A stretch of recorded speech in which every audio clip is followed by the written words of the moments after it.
front of this quarterly journal features a large satirical portrait of the late King Friesel. From the sides of his head, a pair of white antlers spread to the corners of the cover. Because white antlers are one of the symbols of communism, they represent a society in accord with the natural world and at the same time above it. A shameful way to treat a former king, even one as underwhelming as Friesel. Because Friesel was incompetent, foolish, and cruel. In short, the embodiment of everything the communards wished to overthrow. It's satire, you see. To your disappointment, there aren't any full-color pictures to direct your attention. Just column after column of closely set text, interrupted occasionally by little doodles in black and white. After rifling the pages with your thumb several times, you return to the table of contents. The magazine is divided into several sections: international developments, Kunst und Kultur, and local concerns. Just inside the cover, there's also an editor's note. Comrade, as you know, this journal takes its name from Mazov's immortal expression, du cristal à la fumée. This was his way of describing the way the rigid, crystalline structures of capitalist ideology turn to smoke under communism. But, like the structures of capitalist ideology, we too are at risk of going à la fumée, unlike many publications which are content to spoon-feed their readers reassuring drivel. La Fumée is committed to telling the radical truth, even when that truth may drive away potential subscribers. So please, if you value our radical Mazovian perspective on contemporary politics, culture, and international affairs, please consider subscribing today. Yours in struggle, the editors. What do you expect? It was laying around the office of the Debarders Union. They're probably bankrolling the thing. You flip back to the front of the magazine. The table of contents unfolds before you. This section includes a long, tedious critique of the latest round of free trade negotiations between the EPIS nations and the Free State of Semenine. You also skip over an article about heavy fuel oil smuggling along the Minsk-Messina border, something about bear wrestling in Samara, book riots in Yugograd. Whoa. Bear wrestling. Flip back to that. It seems to be part of a new public fitness initiative in the People's Republic of Samara, SRV, devised and promoted by none other than President Kanajinsky himself. According to this extremely credulous account, Uncle Sport, as he's affectionately known to his people, has recently decreed bear wrestling the national sport of the SRV. Based on the description in this article, he appears to be an extremely competent and democratically elected president. It's quite straightforward. A standard match features one man, or in some cases woman, against one bear. 2 competitors, 1 ring, 5 rounds, or until incapacitation. According to the SRV's Ministry of Information, the program has been a tremendous success. Public support stands at 87%, and youth obesity and alcoholism rates are down 12% and 7% respectively. That's very much the idea. President Kanajinsky has long maintained that a strong body is the best defense against capitalist aggression.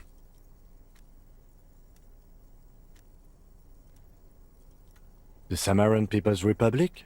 No, I should expect not. Why do you ask?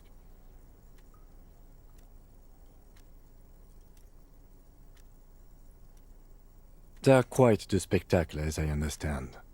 I've heard they make the people in the front rows wear plastic sheets.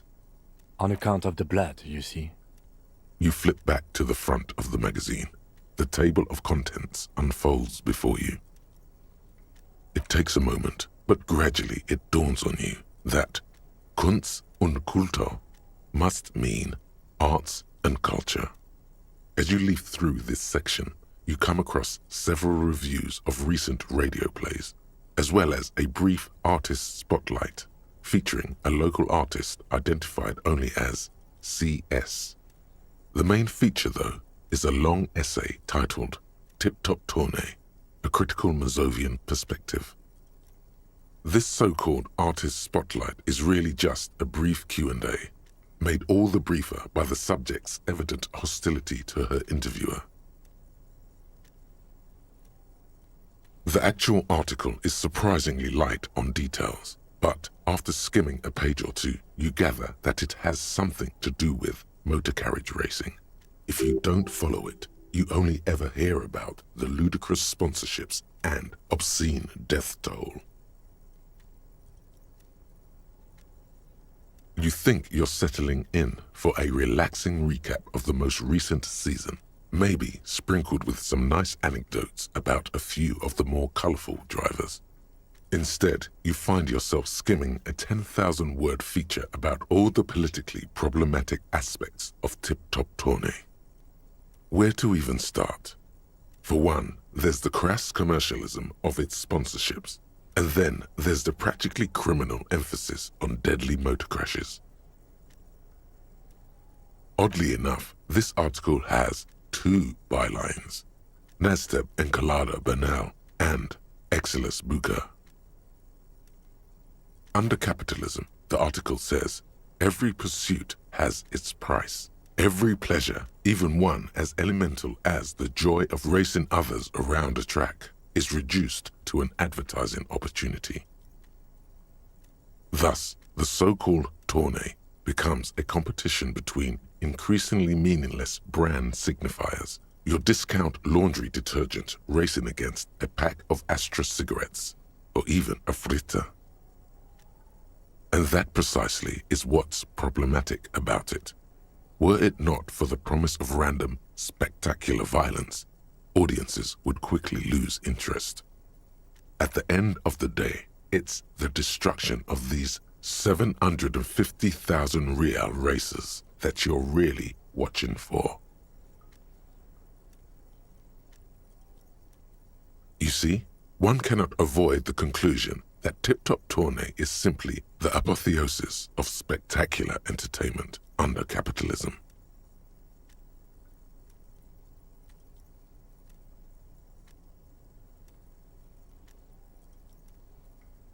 Ah, come on. Can this article read your mind? A certain kind of young man reads 1 or 2 books and suddenly thinks he understands the secret structures of reality. If I had to wager, I'd say they've never even seen the inside of a motor, much less a motor race. I take whatever they write with a large grain of salt. You flip back to the front of the magazine, the table of contents. Unsurprisingly, much of this section is taken up with articles declaring unqualified support for the dock workers' strike. You skim the headlines.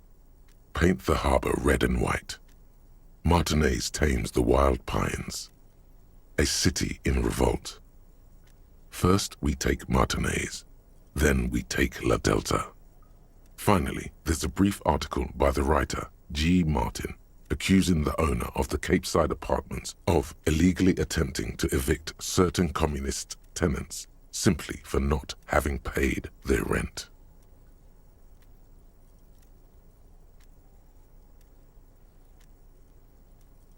One of the editorials proclaims that the more the forces of reaction attempt to crush the body, the more defiant the spirit of communism becomes. Sounds like their bodies just haven't been crushed enough yet. You flip back to the front of the magazine, the table of contents.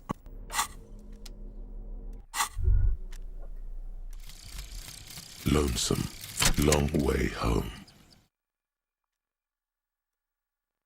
Here we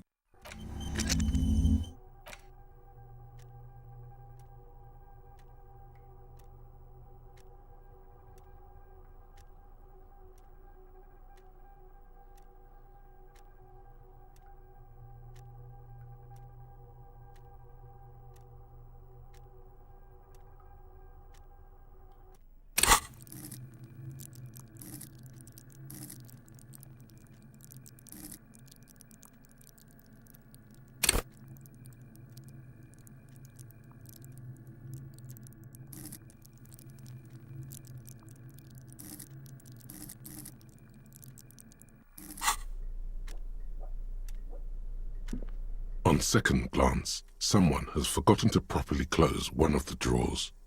It's unfortunate for the Union to just leave their paperwork lying around like this. The drawer opens smoothly. Inside is a well-organized selection of brown folders. Hundreds of documents containing logistical data. Two kinds of transactions stand out. Materials coming into Revachol from the outside world, from Muindi, Grad, and even Ilmara. And the same materials being handed over to companies inside Revachol, Kuron, Coal City, La Delta, and Jamrock are listed among the many districts where the imports are being sold. It's hard to make sense of this thicket of company names, dates, quantities, and percentages. You try to focus, but the lines are getting blurry. Look how blurry all the lines on these papers are. How unwieldy your own willpower is to yourself. You're like an absurdist Samaran monk, focusing through not focusing. You are a police officer, not a spiritual healer. You can focus the normal way by turning your attention to something and not letting go.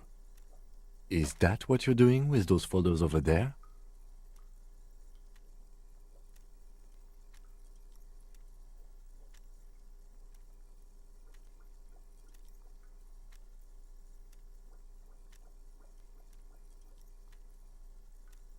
Right. This is probably not relevant to our case.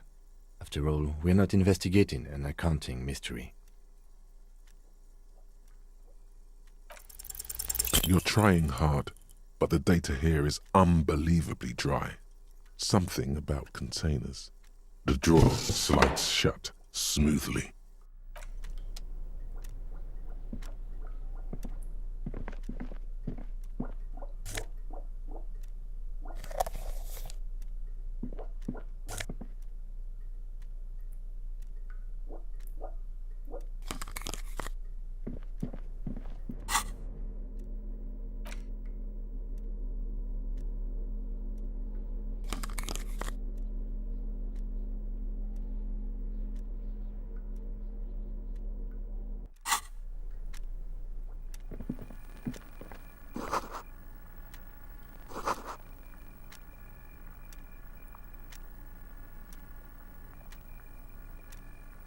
An imposing combination of a punch clock and a payphone is looking down at you from the wall. A note on the side says, "Tokens unavailable due to strike. Use change."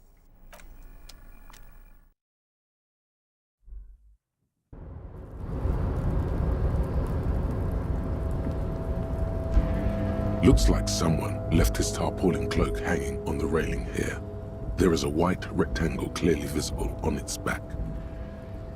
Yes, it was probably you. It does bear the RCM insignia, after all. The service cloak issued to you by your station? Yes, I do. As your fingers touch the tarpaulin, it almost feels like the cloak wants to deliver a message of comfort through your fingertips.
control panel with several knobs.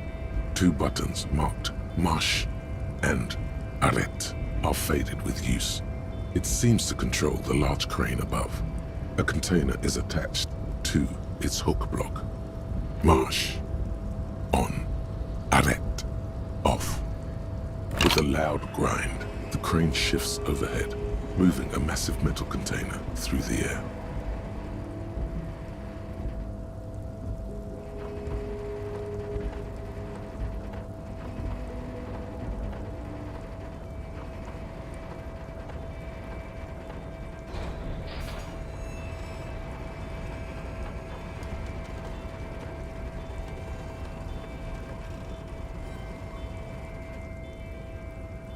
And with a surprisingly quiet thunk, the crane places the container down. The harbor sleeps as the strike rages in the distance. The crane can rest again, now that its purpose has been fulfilled.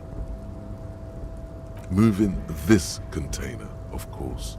For this purpose it was built. For this purpose it has acted. And now it will rest. I can't see how that was worth the wreckers, except for seeing the crane in action, which I admit was satisfying. The crane does not return to its original position. It does not move at all.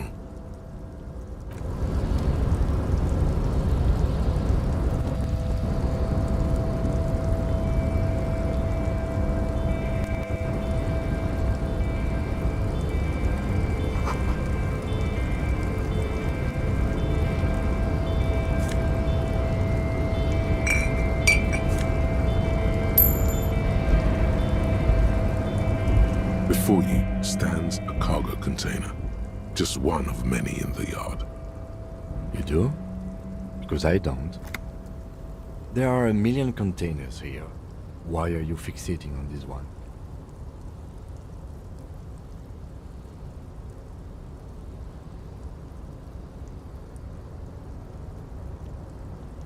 There may very well be, but we are not here to look for that.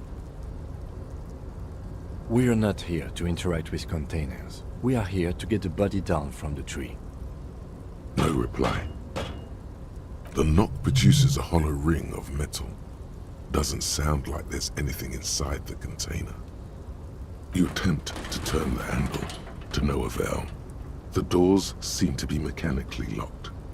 To your left, the lieutenant considers your actions with some puzzlement.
Container, I'll turn you nice and red. Container, container, put the logos on.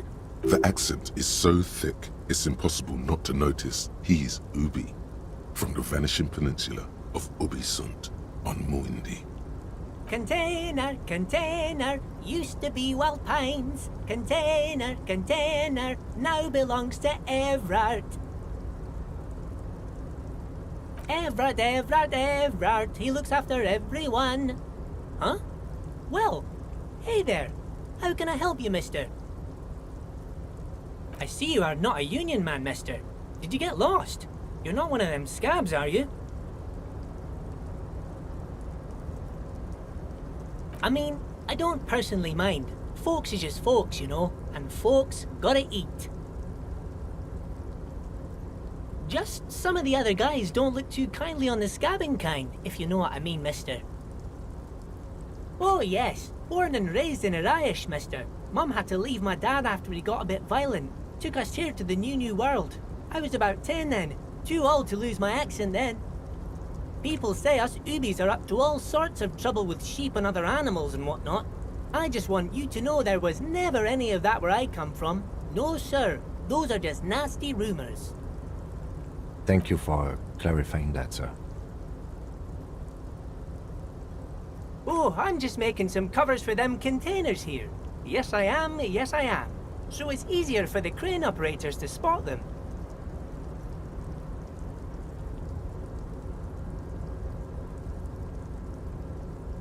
Sure, mister. About what? Oh, most of the guys are down at the gates, keeping the scabs from coming in. We're on a strike. The whole union is. You don't have to work when you're on strike. Ha! We haven't worked for 2 months now. So no one is working? Not everyone is down there, of course. Mr. Evrard is in his office, where he always is. And Jean-Luc is guarding the gate. But Titus and his boys got into some drunken trouble and Evrard sent them on a nice vacation. For a week or so.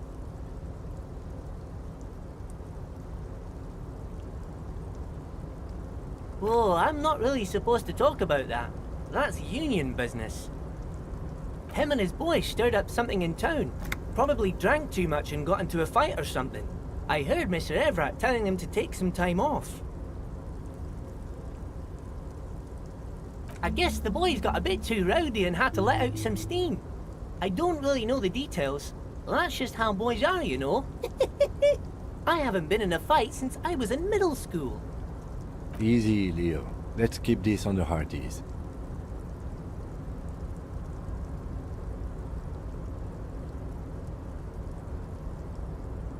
I remember I was the runt of the class.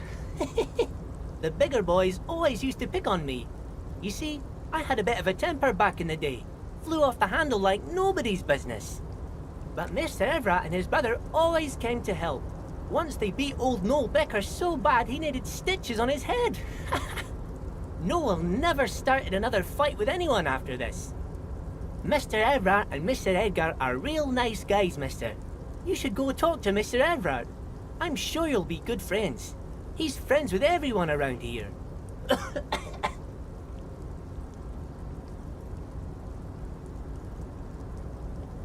Oh, that one. That should be empty as far as I know. Lots of containers here have nothing in them. They're just waiting to be loaded up. Told you.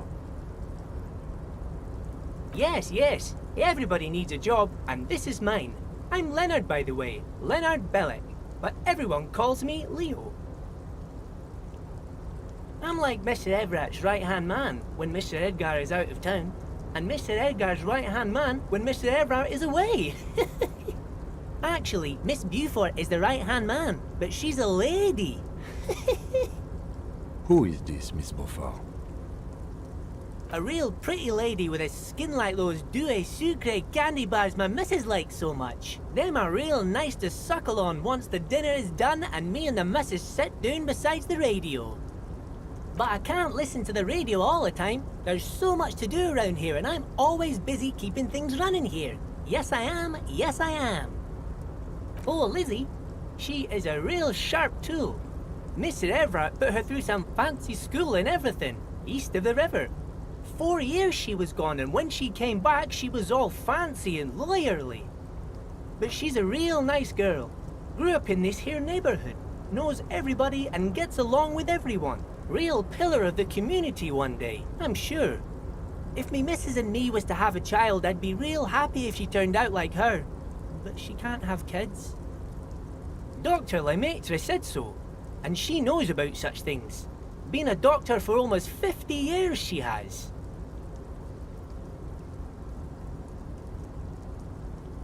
Yes, this place really seems to run like clockwork.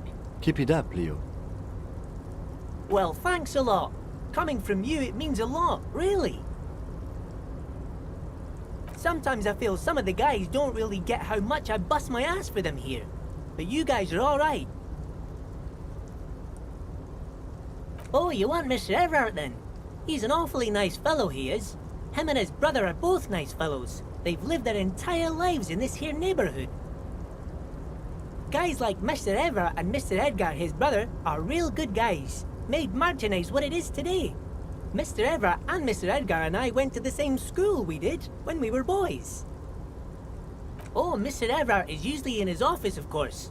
But you gotta be quick if you want to see him. He leaves around 10 p.m.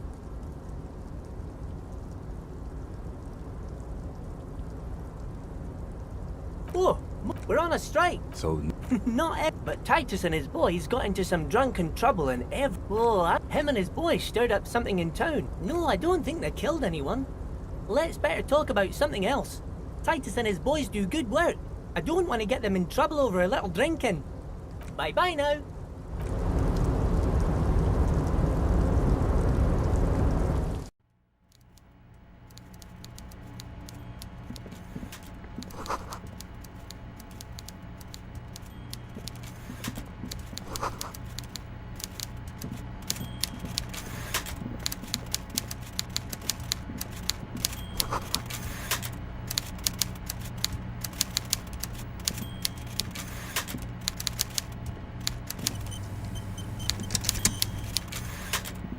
Before you is a walrus of a man seated behind a large desk.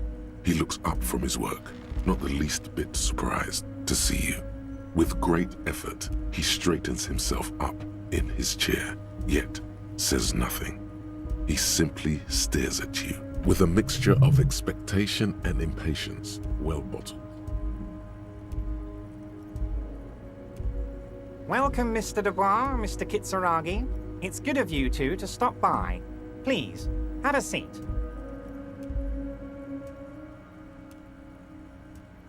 I'm Everard Clare, head of the Debarders Union here in Martinez. I'd offer you my hand, but unfortunately my health prevents me from getting up. You understand? He looks extremely comfortable. The tiny folding chair, on the other hand, looks like a torture device. you go ahead, detective. Whatever he has in store for you, it can't be good, he thinks. I'll do my best. Forget about that. What's with this Dubois stuff? You're getting some seriously bad vibes from that name.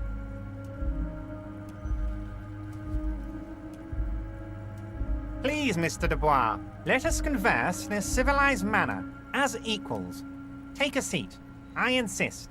It's nothing. Yes, that's probably right. It's nothing. Forget about it. Filter it out. Excellent, Mr. Dubois. I can see that you're a reasonable man, and reasonable men can be of great use to one another.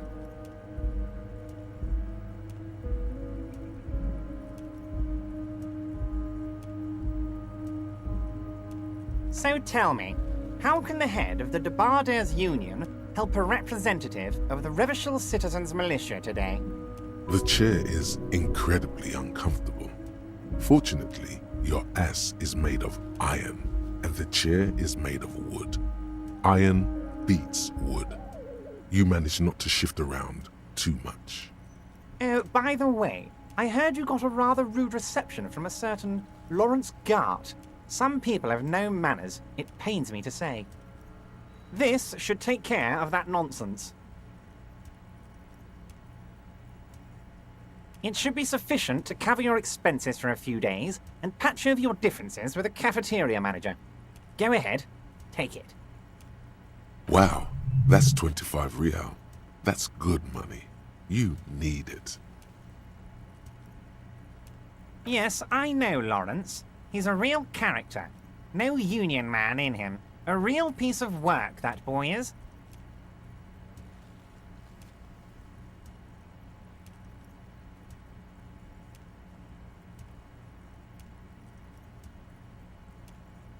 Is there anything you'd like to say to me? Or...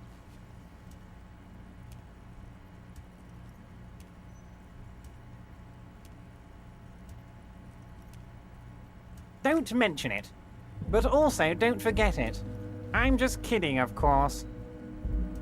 Now, I'd like to set your mind at ease about one other matter. Your lost gun. Let me assure you, Union people are on it as we speak. I've got my best hounds looking for that lost gun. His slug-like lips move, but all you hear is an echo. Lost gun, lost gun, lost gun. The world is swallowed by a black hole of fear. Only 2 words escape its gravitational pull. Lost and gun. Are you all right, Harry? You seem anxious. Don't be. Everything's going to be all right. It's not like you left it loaded. You didn't lose a loaded gun. Local children aren't out there playing with it right now, pointing it into their own mouths. It's in a safe place. I just know it. I have a feeling everything's going to be all right. It was loaded. There were 2 bullets in it. You always keep at least 2 barrels loaded.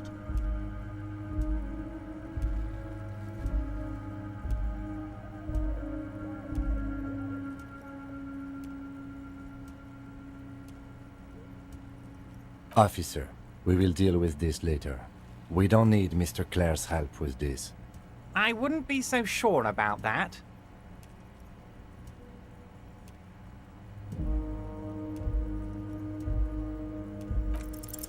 God, you're sweating. Your knee is jerking. You're about to cry, aren't you? You're about to cry because you lost your gun and those children are gonna shoot themselves with it. Mr. Dubois, you don't look so good. What is this, Mr. Dubois? He keeps repeating. What is he trying to pull here? You need to cool the fuck down. Chill. Mr. Dubois! Mr. Dubois! Harry!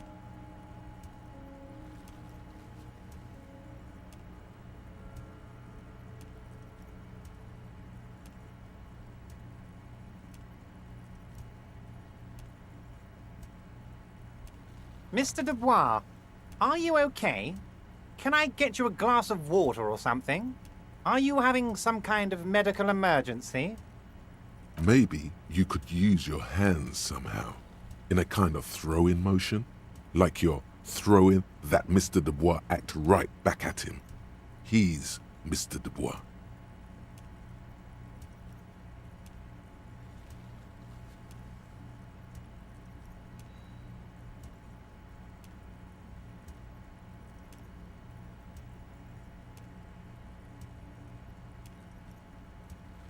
What an odd demonstration of... you got me, Harry. I don't even know what. As entertaining as it was, I'm afraid we're wasting our time. And I'm an extremely busy man, as I'm sure you are too. Okay, enough. We are here to ask you some questions pertaining to a murder investigation. Quick, here's your window. Get yourself together and ask him questions. Police officer questions.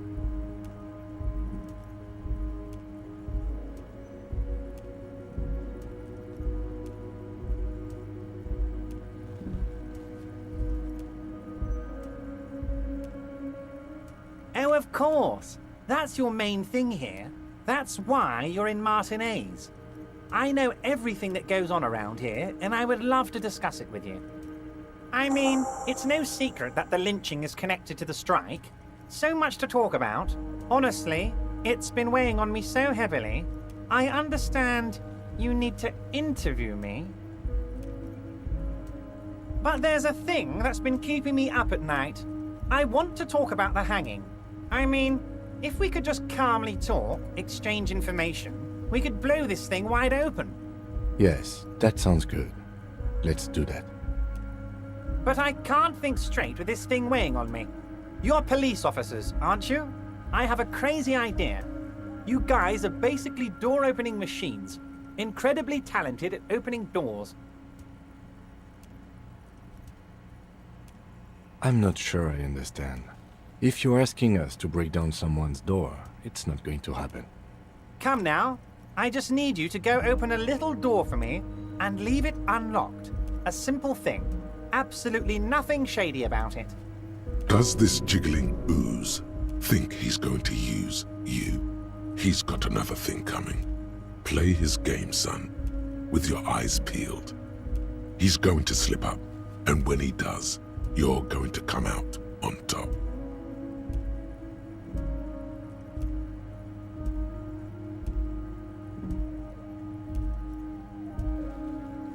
Oh, no one's. It's just a weasel.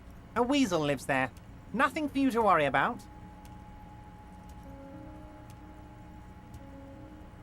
A loud blabbering weasel. When weasels feel no one is watching, they start acting foolishly. Just go there, unlock the door, and leave it open. It's been such a burden on me, Harry. I just want this to be over so I can discuss business with you. Harry, my dear friend, I am what people call a local bigwig. I know everything that goes on in Martinez.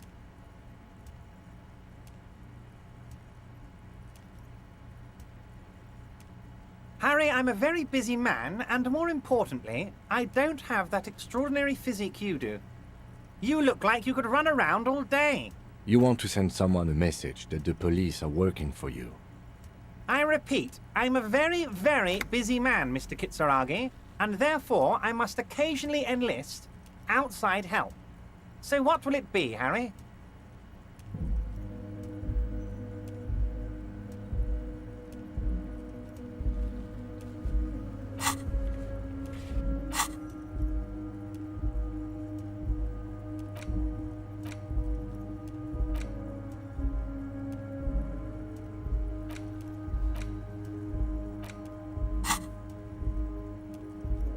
Fantastic, my friend. Just let me know when it's done and we can take our friendship to the next level. You can get the key from Manana. He's down by the gates. Manana's like a free agent in the Union. Special operations. Hardened socialist. A real free thinker too. He'll tell you precisely where the door is. One last thing, Harry. Just open the door. You don't need to go in or anything. I just want that weasel to come home and see the unlocked door. You might have noticed there's one hanging on a tree behind the hostel cafeteria. Oh my. Don't take this question personally, but why would I get involved in this matter? Mr. Clare, the man was hanged with a cargo belt, a steel-reinforced cargo belt. It's safe to assume the Union had something to do with the murder. Besides, getting the body down would benefit all of us. It's a stain on the neighborhood. I can certainly see how having him up there might start affecting some real estate values. But of course, all joking aside, I am going to help you. Jean-Luc, the cop who bested you in physical combat is here, and he has a little dead body in a tree problem. Namely, he needs it to be taken down. Please extend him this courtesy. You can find Luke down at the gates, but you already knew that. Anyway, he's going to help you, now that he's back on his feet.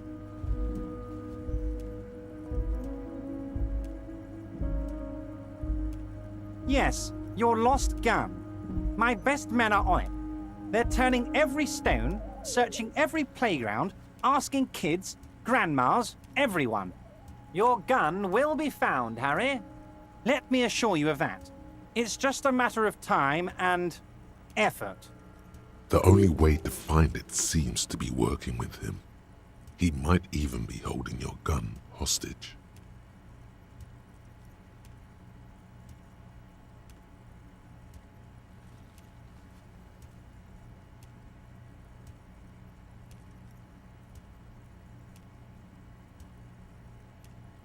Who knows? Only one thing is certain. If you work with him, you're going to get it back. And working with him might be the only way to do it. Harry! I was only trying to be tactful. A lost gun is a dangerous thing. I can't have it around in my neighborhood. Kids could be playing gun roulette with it as we speak. teenage gangs could be arming themselves. Get a hold of yourself, Harry. I assure you, we are working on locating the missing sidearm as well. Excellent, Mr. Kitsuragi. That's excellent news. Looks like we have a friendly gun-finding competition on our hands. Of course, let us dispatch with the formalities. You call me Everard, I call you Harry. My God, so it's true. I didn't want to believe it, but you are a fantastic science fiction amnesiac cop, aren't you? What are the odds of that? I think the odds of that are very low.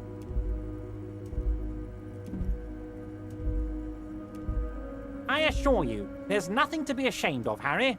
You're among friends, and the good news is... I have a big fat folder on you, Harry. I'm sure you have a lot of questions to ask. Maybe I can help you out. Don't trust him. For all you know, Dubois might be his name. You need to confirm this. I'm sure you had some concerns you thought I might be able to address. And you were probably right. I can. It's just a brown folder. You can't make out what's written on it. Are you trying to tell me you've gotten hold of some of our documents? Mr. Kitsuragi, would you mind? Me and Harry are talking about his lost identity right now.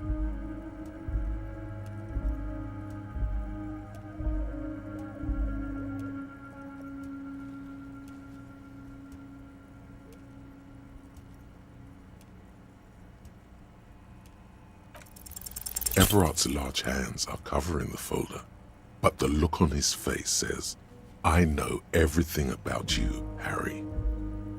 I'm sure it's not that bad. At worst, he has an old RCM folder, and I very much doubt even that. Harry, I just know the things that matter to our friendship, and I want you to feel free to ask me about those things.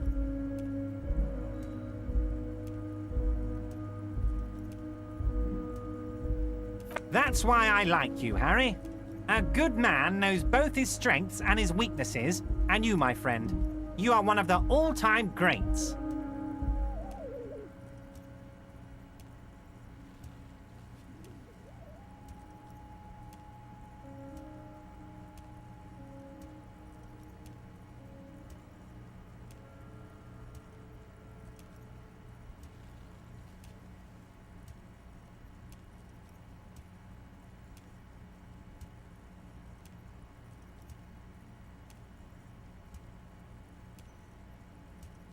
It's Harry.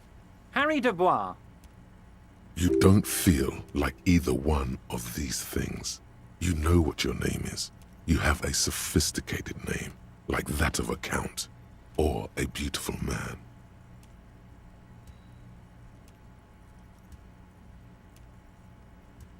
Fine, Harry. You can even be Harry Raphael Dubois de Costo, or whatever you choose to be. Mr. Kitsuragi doesn't seem even slightly empathetic to your memory loss, Harry. I, however, wish to help you any way I can. It says... Oh yes, very interesting. It says you're more like a mad prophet than a cop. Always rambling about the end of the world. I'm sure these stories are exaggerated.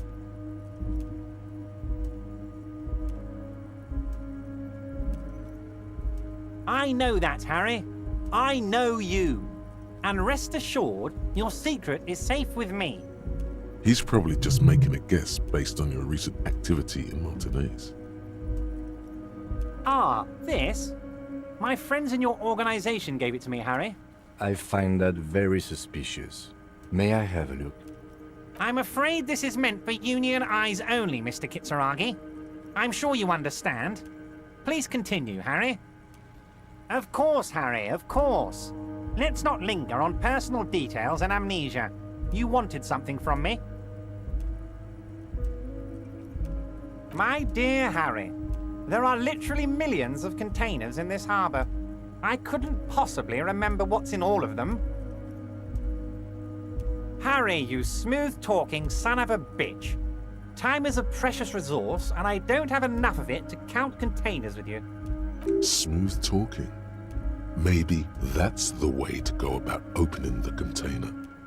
You should at least try convincing it.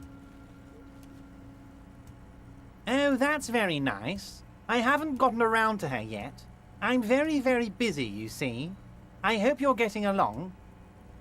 One thing I want to make very clear, Harry, is that this is not some kind of union versus corporation situation. Everyone is just pals here. We're all trying to do what's best for Martinez here.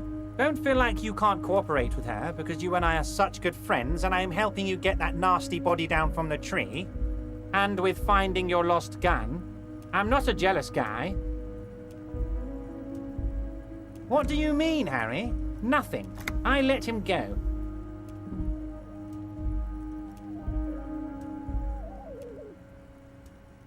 He's an old man, Harry. I wanted him to spend more time with his family. God knows how long he's got left.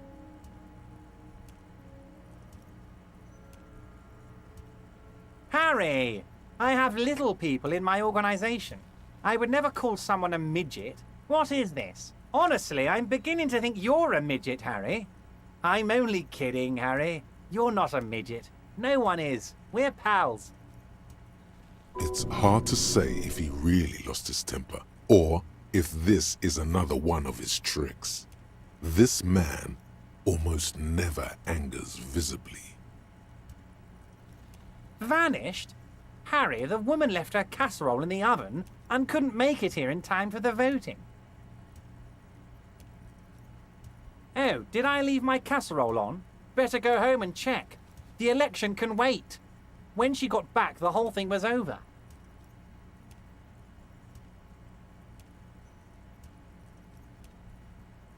If she actually wants to see me, she will find a way. Any good negotiator would. And I just don't have anything to discuss with a bad negotiator. Yes, yes. Low balling, of course. This isn't a casino, Harry. Real people, real livelihoods are at stake here. But everything's a casino for those rich types. His expression makes it clear. This is childish and irresponsible behavior. Of course, Harry. Let me just assure you one more time. It's perfectly okay to share anything we discuss here with this Joyce. This is a completely transparent organization. I have no interest in what she is doing, but I myself have nothing to hide. Your business is your business, and I respect your privacy. Just remember, none of this is secret. Tell her about all of it. My brother's picture, my singing swordfish clock. Tell her how overweight I am and how I'm helping you find your lost gun. Tell her about everything. Everard doesn't mind. This is weird. Not nice weird, but okay.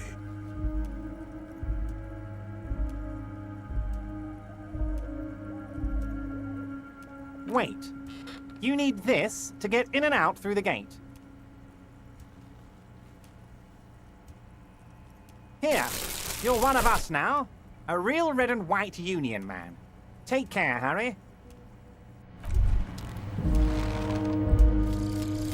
The precarious world.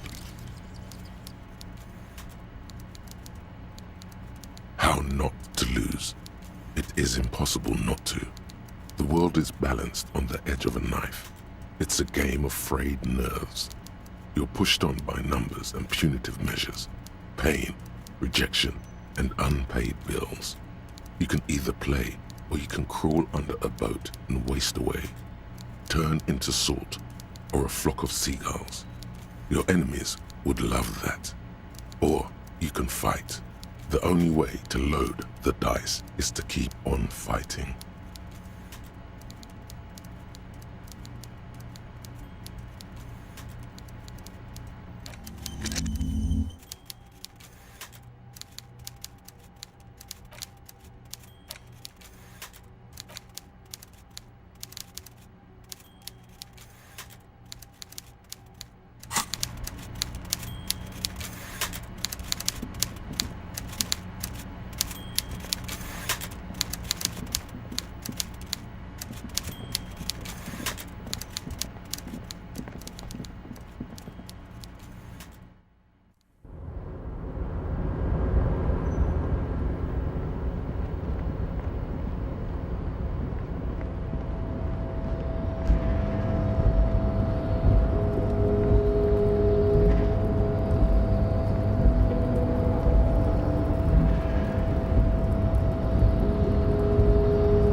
This is the night watchman's booth. The name on the door reads, René Arnaud. If you must. But please hurry. We are pretty easy to spot up here. Nothing incriminating catches your eye. The cabinets are clean and their sparse contents meticulously organized. There's a framed photograph on the table. It's a black and white photo of a young couple out in a street fair. The man, René, is dressed in a Royal Carabinier uniform. The girl is young and very pretty. She is smiling playfully at the camera. Why did you take that picture of René?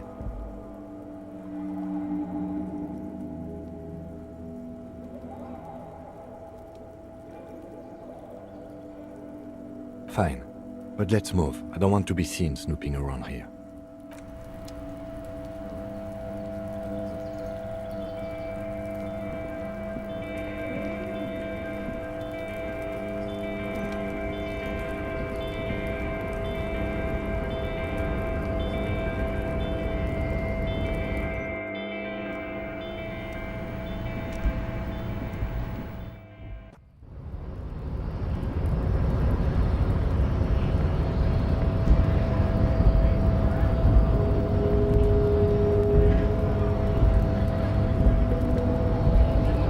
So, how'd you like our harbor?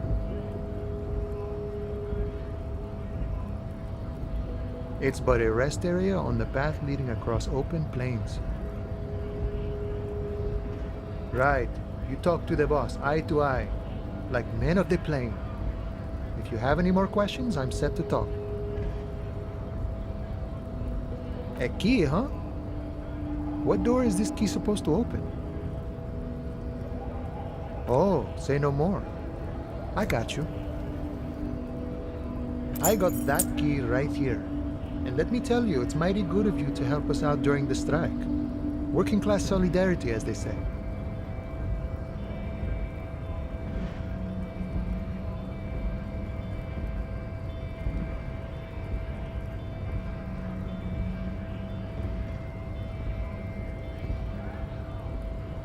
Oh, so the none of the above type, are you?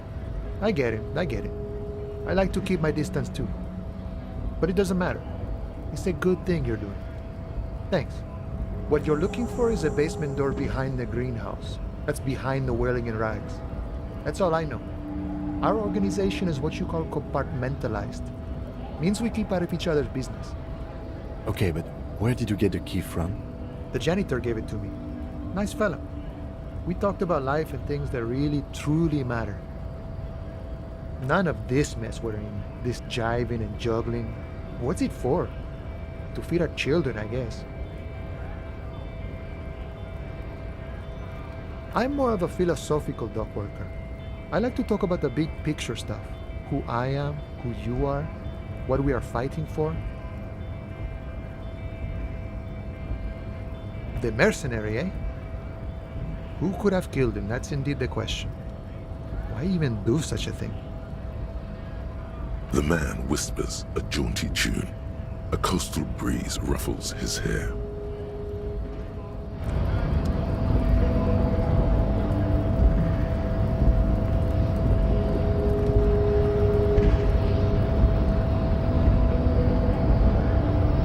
Your race descent has temporarily halted, but you will fall again.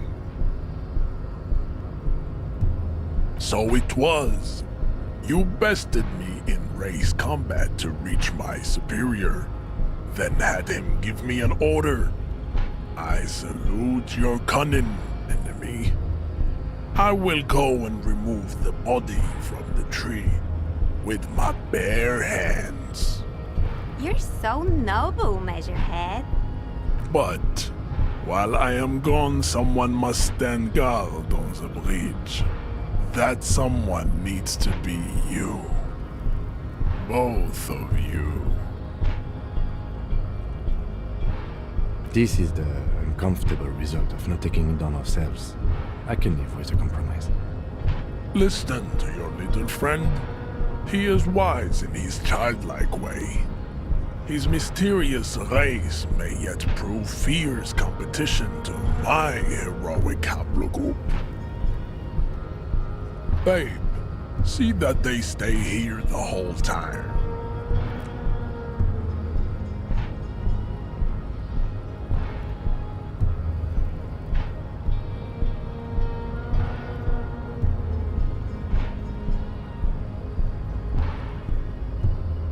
The woman's gaze follows Measurehead as he leaves. So, you guys are like cops or something?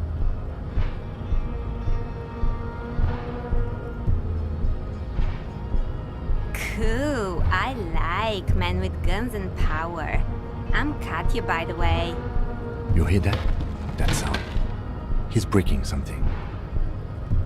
Yeah, Jean-Luc must be really tearing it up over there. I wish I could see it. Don't worry. Physical stuff like this is really easy for Measurehead. Mental stuff too. He's really spiritual, you know. It's late outside, isn't it? You guys must really like doing what you do to be out so late.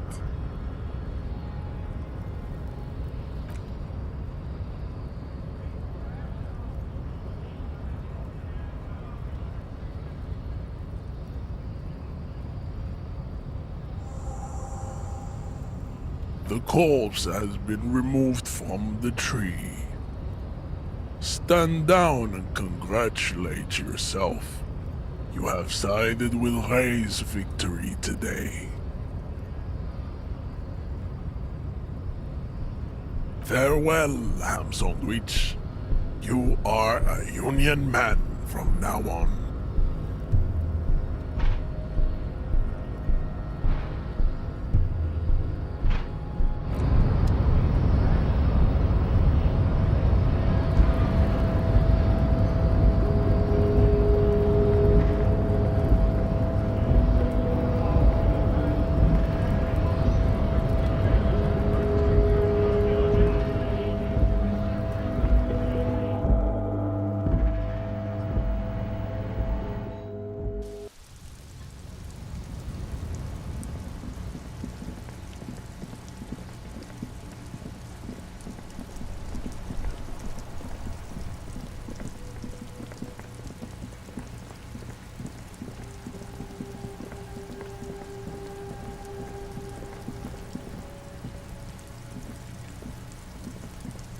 The corpse lies on the ground among the remains of an absolutely demolished pinewood branch. It's gently laid on one side. Mr. Measurehead has done a good job. Nothing is too broken or compromised. The victim is ready for a field autopsy. Yes. 1. Investigation of the scene. 2. Initial examination of the victim. 3. Field autopsy. 4. Transportation of the body to the morgue. We are on number 3. The fuck are they on about? Cop's gonna cut his shit up! No, you and I are detectives. The honorary rank of detective signifies our ability to handle the entire incident chain, from autopsy to cleanup to social work, everything. An honor and a burden attached to your rank once you've proven yourself able, usually after 5 to 8 years of field work. Mine is Lieutenant Detective. You are. Your station would not have assigned you on this case if you weren't. Now, The lieutenant adjusts his glasses and takes a deep breath.